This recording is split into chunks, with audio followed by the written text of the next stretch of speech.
Kung inyo pong magugunita, mag-iisang taon na po sa 15 ng buwan na ito, Setyembre, dumating ang mga Red Hyper sa bansang Israel. Tama po.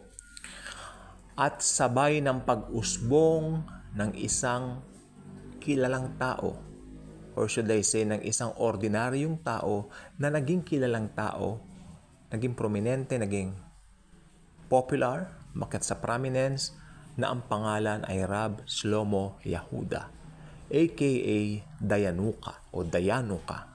Ayon sa kanilang bigkas, mas may mabagal daw, ano. At ngayon, napaka-silensyo, napaka-silent, pero may mga usap-usapan na po na inuumpisahan na po ang Third Temple. Gaano po ito kaposible? Well, sa akin pong scale, ayon na rin po sa pag-aaral ko ng personal ng Biblia, sa 100%, 70% po ang possibility na ito po ay maari nang matupad anytime.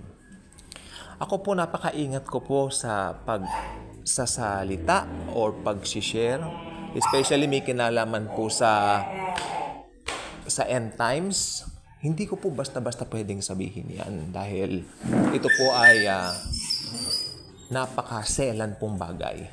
Pardon me for the dogs, maingay po sila. Pero ito pong sasabihin ko po sa inyo. Ang Third Temple, kung ito po ay kanila na pong ginagawa, hindi lang po natin alam somewhere kung saan. Kasi ang dami ko po nakita sa YouTube na mga nagsasabi Third Temple, pero wala pong ipinapakita na mismong someone is building it right now. Pero kung ito po ay somewhere sa Israel ay kanila na pong ginagawa, anytime now, papaitaas na po tayong mga believers. Ayon na rin po sa aking pag-aaral.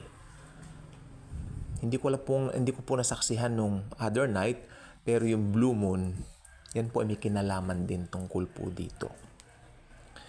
Lahat ng mga senyales, lahat po ng mga signs, natutupad na po.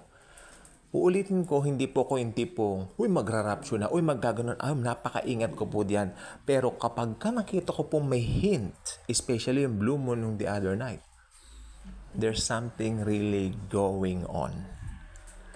Anytime now, papaitaas na po ang mga believers. You know what I mean? Hindi po yung papaitaas ng dahan-dahan. Dadagitin na po tayo. At naniniwala po ko somewhere over there, sa Europe, nandyan lang Antichrist. Naghihintay na lang ng paglabas niya. But, dahil nandirito pa tayo mga believers, siya po ay hinaharangan pa. It's not Rab Shlomo Yehuda or Dayanuka. Hindi po siya. Ang possible na maging role ni Yanuka, siya po yung false prophet. But never the Antichrist. Antichrist is a European person. Okay? From Europe, ne? So, ang tanong lang po isa, gaano ka ka-ready na ma-meet na si Jesus? Tandaan po ninyo, mag-iisang taon na po yung mga Red Hyper natin sa darating na September 15, which is ngayon po tayo po ay September 2. Ang sabi po kasi last year, nung dumating po ito, nung September 15, 2022, isang taon lang mahigit. Or should I say, kulang-kulang isang taon, sabi nila, pwede na silang i-over. That's it, my friends. That's it, my brothers and sisters in Jesus. Anytime now, papaitaas na po tayo. Nandyan na po ang Yanuka. Nandyan na po ang mga Red Hyper. At according dun sa ilan na mga napakaselan na source, ayaw nilang iparating, pero according sa kanila, binibuild na ang Third Temple. Dapat ka bang matakot? Ito pong sasabihin ko po sa inyo. Kung si Jesus ay tinanggap mo na, wala kang dapat ikatakot. Bagkos, dapat ma-excite ka because for the very first time, we will meet Him face-to-face. Kaya kung hindi ka pa nakasubscribe sa ating channel, I invite you to do so.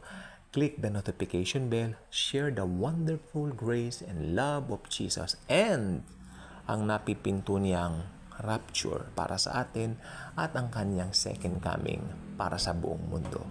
Thank you, and Jesus truly loves us all.